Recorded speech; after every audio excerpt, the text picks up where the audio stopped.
మాజీ ముఖ్యమంత్రి కేసీఆర్ హయాంలో అప్పులు చేసిన సంక్షేమ అభివృద్ది కార్యక్రమాలు అమలు చేశారని, కానీ ప్రస్తుతం రాష్ట ప్రభుత్వం భారీగా అప్పులు చేస్తున్నప్పటికీ ప్రజలకు ప్రయోజనం కనిపించడం లేదని బీఆర్ఎస్ నాయకులు విమర్శించారు.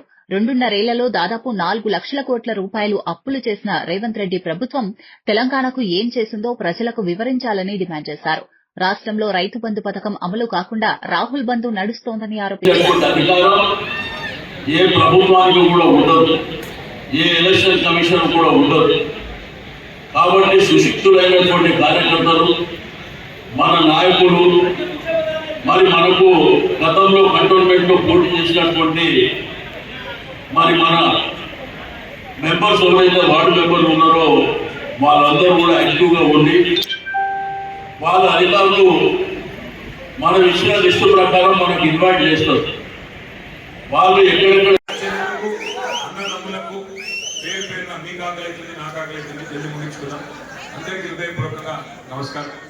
సభాధ్యక్షులు గౌరవనీయులు సోదరులు గజల్ నాగేష్ గారు, గౌరవనీయులు మరి దివంగత శాసనసభ్యులు పెద్దలు, మంచి మనిషి, అజాత శత్రువు మా అన్నగారు సాయన్న గారికి, అట్లాగే మా సోదరి దివంగత శాసనసభ్యురాలు శ్రీమతి లాస్య నందిత, వారిద్దరి ఆత్మలు కూడా శాంతించాలని మనస్ఫూర్తిగా కోరుకుంటూ, మొన్ననే మన పార్టీ నుంచి కంటెస్ట్ చేసిన మన సోదరి సాయన్న గారి కుమార్తె చెల్లెలు నివేదిత గారికి, మరి ఈరోజు మెంబర్షిప్ కార్యక్రమానికి ఇన్ఛార్జిగా చేసిన తమ్ముడు మన్నే ప్రశాంత్ గారికి, అట్లాగే ఈరోజు మరి కార్యక్రమంలో పాల్పంచుకుంటున్న గౌరవనీయులైన బోర్డు సభ్యులు, మాజీ సభ్యులు సోదరులు మహేశ్వరెడ్డి గారు, నళిని గారు, లోకనాథం గారు, పాండు గారు, శ్యామ్ గారు, ఇంకెవరి పేరు మర్చిపోయినా, అనితా ప్రభాకర్ గారు, అట్లాగే మరి మాజీ మార్కెట్ కమిటీ అధ్యక్షులు గౌరవనీయులు చెప్తా మర్చిపోలేదు,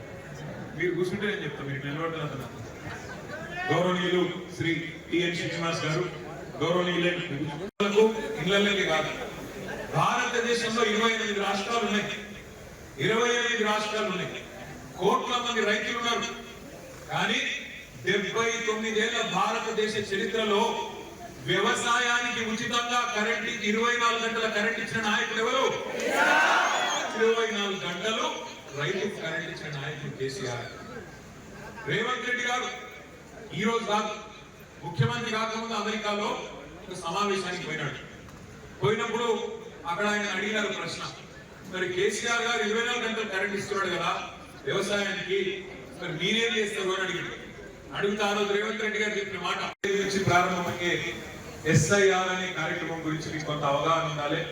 బూత్ లెవెల్లో మరి యుద్ధం చేసేది మీరు, రేపు పార్టీకి తిరిగి అధికారంలోకి తెచ్చేది మీరు, కాబట్టి తప్పకుండా మీకు ఆ విషయంలో కొంత అవగాహన కల్పించాలన్న ఉద్దేశం నెంబర్ 1. రెండవది, మన పార్టీ యొక్క సభ్యత్వ నమోదు కార్యక్రమం కూడా ప్రారంభం కాబోతా ఉంది. కాబట్టి ఆ విషయంలో కూడా మీకు కొంత సమాచారం ఇవ్వాలి. దయచేసి తిరిగి పార్టీని అధికారంలో తెచ్చుకుంటేనే రాష్ట్రానికి మనకు భవిష్యత్తు ఉంటుందనే మాట మీకు గుర్తు చేయాలన్నది రెండవ ఉద్దేశం.